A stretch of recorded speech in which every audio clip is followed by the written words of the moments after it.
Joining me live is the Shadow Education Minister, Sarah Henderson. Thanks for your time, Sarah Henderson. I want to talk to you about these student caps on universities and colleges, but first let me ask you about that news from the Amanda Rishworth interview, the increase in the dole and single parent payment and pensions and rent assistance and the like. What's your reaction to that in terms of its effect on inflation and about the increases generally?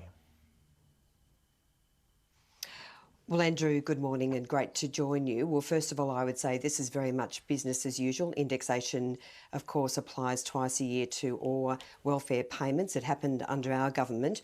But what is not business as usual is the shocking cost of living that so many Australians are suffering, including, of course, pensioners. The cost of food, the cost of electricity and gas is skyrocketing, and that is such a major issue for every household. And in my portfolio, 3 million Australians have so far suffered a 16% increase in student debt, which is just appalling. And of course, that's only because of Labor's very high inflation.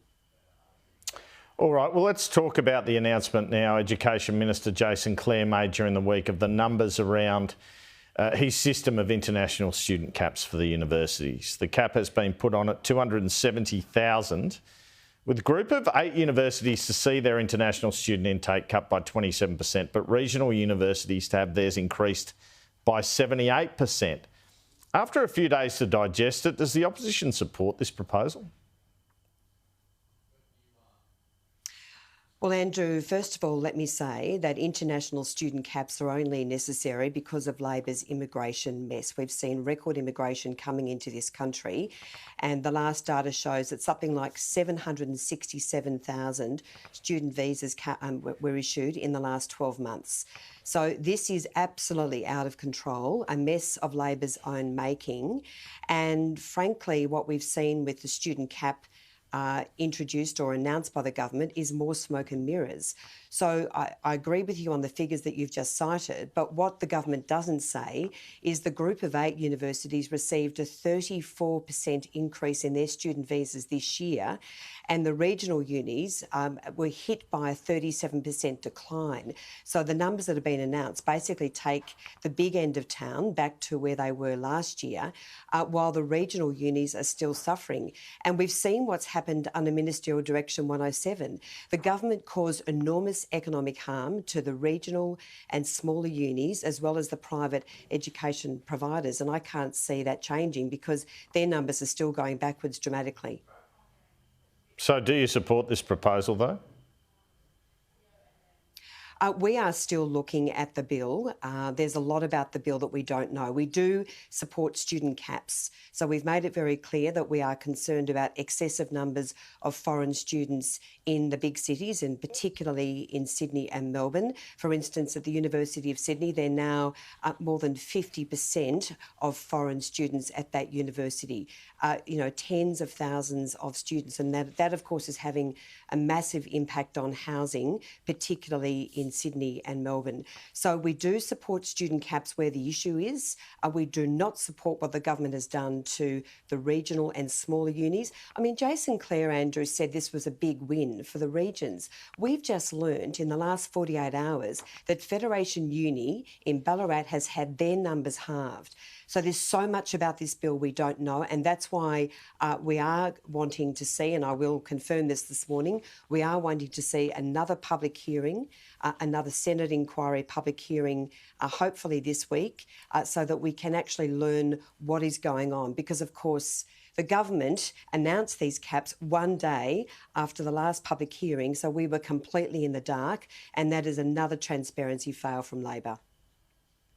The Greens, as I understand it, want a new inquiry, even another Senate inquiry, and this kicked off, not come in next year. Do you think there's a possibility you'd support that in the Senate, or isn't it better just to get a cap in place, even if you don't agree with it 100%? Well, what we are saying is we want to see another public hearing because the Minister's Department came along to that hearing with no data, no information. basically saying there's nothing to see here. I even asked about whether they had the appropriate systems to implement a student cap. And the day after the public hearing, we were really deceived by the minister's officials in the Senate inquiry. They announced that they will need to upgrade their IT systems. So we want to know what's going on. The minister has even, I mean, he's great with the talk. He says, you know, international students don't just make money, they also make friends. Well, this minister is causing chaos in his portfolio. He is making no friends. And frankly, we are appalled by the treatment of regional unis, of smaller universities, and also the private providers who would do an amazing job supporting international students. So that's why we want to see another public hearing to find out how this bill will operate in practice. You said during the week you were concerned about Group of 8 threats to cut the number of domestic students because of this cap. And you said if our top universities are going to reduce domestic students to protect their rivers of gold, billions of dollars in foreign student fees, the Coalition will consider further measures to put Australian students first. What sort of measures are you talking about?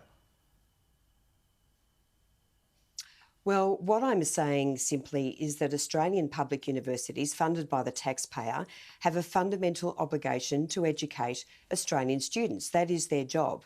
And they receive many billions of dollars from the taxpayer to do that job. And I think in some cases they have lost sight of that mission. And I am concerned that the universities are not focusing enough on teaching excellence, on student engagement. I mean, 1/3 of Australian university students are saying they have a very poor learning experience, Andrew. There's not enough face-to-face learning. There's not enough engagement on campus. And too many young Australians are falling through the cracks. We don't think that's good enough. And we do think that universities have got to focus on the fundamentals. And if they don't, we will consider further measures. Such as? Well, I'm not going to go into that now, but this is firing a warning shot over the bow of the big universities. Please focus on your fundamental mission. From the data that we have seen, it looks like undergraduate students, for instance, at the University of Sydney, there is not as many now as there was 25 years ago. And yet we've seen more than a 10-fold increase in foreign students. So they are rivers of gold. They are making the universities billions of dollars. But of course, we don't want Australian students to pay the price for that. So I say to the big end of town and to the government, please focus on looking after Australian students. I mean, I am hearing so many stories, Andrew, where Australian students are sitting in lecture theatres, 75% of the students are foreign, they're divided in terms of their work, they can't work together. Even foreign students are using Google Translate. They're holding their phone up to a lecturer to understand what's going on. And so if foreign students can't speak English, I mean, that affects everyone's learning. How widespread, I have heard this anecdotally too about a lack of English. How widespread do you think it is? How many students are in our universities who cannot speak good English in your view?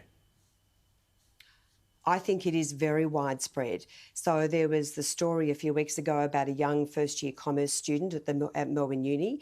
He's just left commerce because his entire tutorial was basically being spoken in Mandarin, including from the tutor. The occasional bit of English here and there, but every other student in his class was a foreign student. They were all speaking in Mandarin, and he was just in despair. He couldn't learn, and that is not good enough. So, as I say, the universities have got to focus on their fundamental obligation to Australians, and that is teaching excellence, getting back to basics, face-to-face learning, and making sure that they are delivering high-value degrees. I think too many Australians are leaving university without a high-value degree. All right, well, the government has announced this policy in the context of reducing net migration from the current level this year, 528,000 to 260,000. To explain to the viewers, that's people coming into the country versus people leaving the country. That includes tourists, that includes everyone, especially includes international students.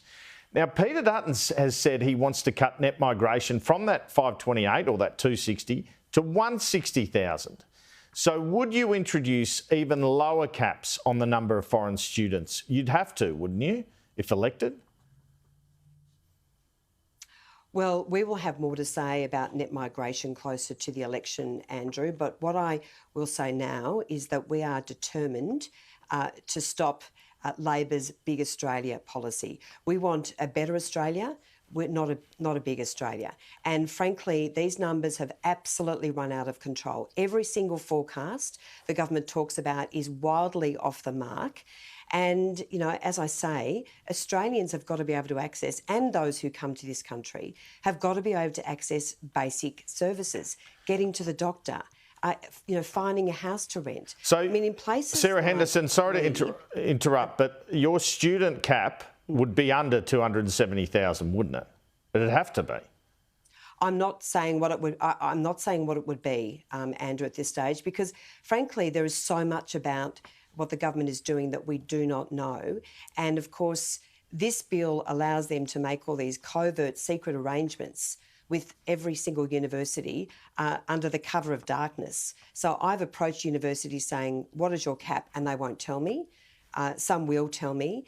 And of course, we've also had a situation where private higher education providers who've spent 3 years getting their registration to open their doors to do a really good job have been told, you've got no allocation next year. Okay. Frankly, it's a complete mess. But you would, can you confirm you would consider a lower cap? You said you're going to say more about net migration. Just yes or no, would you consider a lower cap? I'm not going to give any... I'm not going to give any commitment about what cap we would consider. Our commitment is to reduce the numbers, the excessive numbers in our major metropolitan cities, and that is where the big pressure points are, Andrew. And our commitment is also to look after the regions because they have been decimated by this government. Okay, I wanted to ask about the schools agreement the government is seeking to reach with the states. WA is due to sign up this week to an extra $16 billion. Other states are unhappy with what they're being offered. Would a coalition government seek to offer more? Where would you stand? Well, Andrew, all I can say is that this is another massive mess on Jason Clare's watch. It is unprecedented that education ministers, Labor education ministers, come to Canberra and protest, with Ben Carroll, the Victorian Education Minister, even saying that the Liberals did a better job for public schools than this government is doing. Look, the bottom line is the government misled Australians when they said, look, we are going to deliver full and fair funding to public schools because the Commonwealth is actually currently meeting its Gonski obligations. So we will wait and see what the government is going to do. But frankly, they are involved in a school funding war when Jason Clare should be delivering the national reforms that we need to lift student standards. I mean, 1 in 3 children is failing NAPLAN. Standards are declining. We do need explicit instruction. We do need all the evidence-based teaching methods in every Australian classroom. And on that particular mission, Jason Clare has really failed because there is no national reform agreement. All right, nearly out of time, Sarah Henderson. Thanks for your time. Let me ask you briefly about 2 other issues. The census, the flip by the PM on the question around sexual orientation. Well, how do you think he's handled this? Oh, look, it's an absolute shambles, frankly, Andrew. 1 minute we have Jen Chalmers and Richard Marles saying how divisive this is, and then we have the Prime Minister walking this back. Look, the bottom line is we will work with the government on any questions in the census, but it just goes to show that the government is all at sea, even on its own election commitments. And Tanya Plibersek's decision on the Blaney gold mine, what's your reaction to that? What do you think of her motivations, and do you have confidence the opposition can overturn this with a disallowance motion in the Senate? Look, I very much hope so, because this decision must be overturned. This gold mine must proceed. And I heard what Amanda Richworth just said to you, saying that the Minister Plibersek has not rejected the gold mine. Well, that's rubbish. Because in rejecting the tailings dam, she has rejected the gold mine. And the gold mine company has said, look, it will take at least another 5 or perhaps 10 years to find another location. They've already spent 5 years doing this. They've met every hurdle. But this is all about Tanya Plibersek looking after inner city Green voters and not looking after regional Australia. And that is, frankly, an absolute disgrace. Sarah Henderson, thanks so much for your time.